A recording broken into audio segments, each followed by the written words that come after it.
Hello everyone, welcome back again. It's your girl AB World Entertainment, Pigeon and Procogis TV on YouTube or Sarah Chinggis TV on Facebook. Okay, all my wonderful people, our Labour Party chairman, Mr. Julius, is here to let us know that the Inec have refused the Labour Party like engineer to look into the BVAS, okay? So after the court have granted our His Excellency Peter Obi to reconfigure the BVAS before the general election, which is the election of the governorship election that will be taking place on the 18th of this month. Please.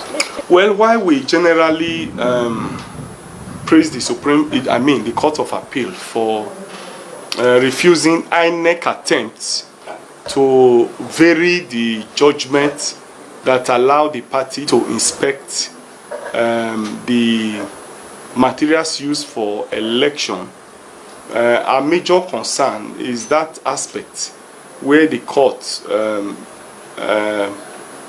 granted INEC the opportunity not to allow us to inspect BVAS.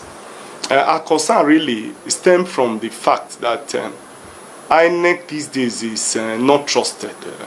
INEC will make one promise from one side of their mouth and then swallow their vomit tomorrow. You recall that in 2019, INEC equally promised that they had a server, only for those servers not to be available when litigants wanted to inspect the server that they said they have. INEC have gone out of their way to assure and reassure Nigerians again and again and again that election results will be uploaded directly from the polling unit to their server, and that people are going to view these results from their server.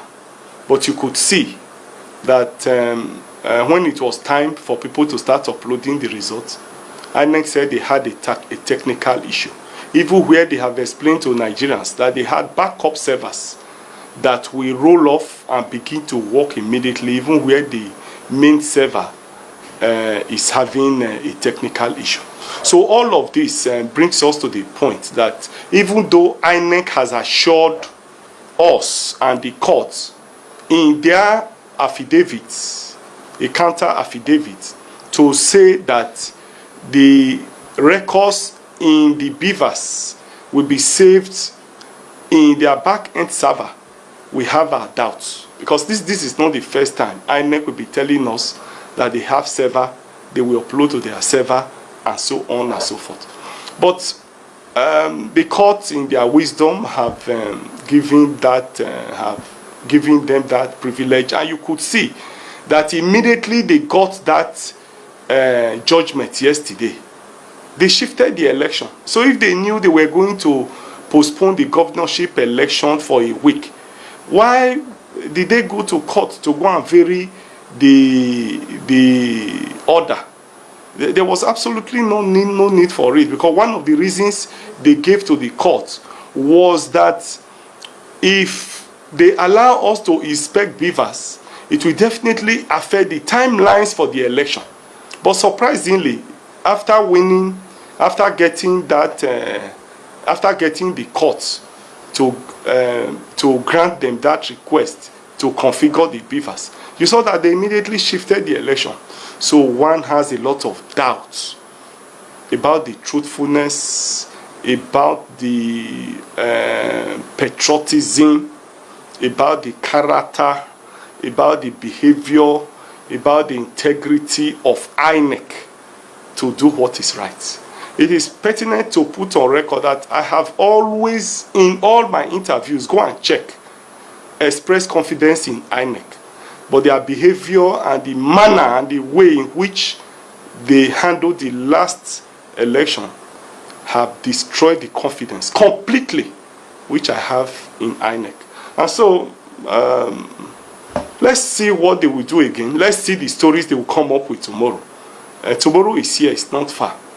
And I want to say that since that order was made, that we should be given the opportunity to inspect election materials. The INEC have not allowed us access till now. We've not been able to inspect materials. Our lawyers have been going there on daily basis. Our technical experts have been going there on daily basis. And we've not been allowed access. And so at times you begin to wonder if this institution, INEC, is really working for the people, or they are working for themselves, or they are working for some people somewhere. So the behavior of INEC is really worrisome, it's disturbing, and I want to say, without pretending about it, that if INEC tells me they are going to Lagos, I'll go and look for them in Sokoto. Well, the truth of the matter was that we were ready for those elections. We were ready to follow the timelines. Our supporters are already on the field. Our agents are in the field. People are in the... We're ready for the elections. But you see, it's INEC who is a law unto itself. When political parties could not upload forms for candidates, INEC said they had a timeline and refused to accede to a political party to grant an extension. When we were to upload polling unit agents and political parties, it's not as if we couldn't even meet up. INEC gave 20th and reduced it to 17th. After series of plea, INEC insisted on that 17th date. INEC said they had a timeline. It will affect the timelines for election. But you could see that with impunity, the governorship elections are postponed and shifted. So INEC does what it likes. INEC seems to be an authority unto himself. INEC is working for itself and their masters. I don't think they are working for the people. So they feel that they are not accountable to the people, and so they have become authoritative. They fix date as they wishes. They alter it at their own time. And Nigerians are watching. But I believe very strongly that very soon in this country, the people will definitely have a say. Well, I want to advise INEC that whoever they think that their pale masters will be, the people definitely, ultimately will have their say. So I advise them that they should be on the part of the people. Democracy is about the people, and therefore they must at all times remember the wishes and aspirations of the people. Nigerians trusted INEC. Nigerians believed them, believe all their stories, and they have disappointed Nigerians in this 2023 general election. I want to advise INEC that it's in their collective interest to reconsider the paths that they are currently towing.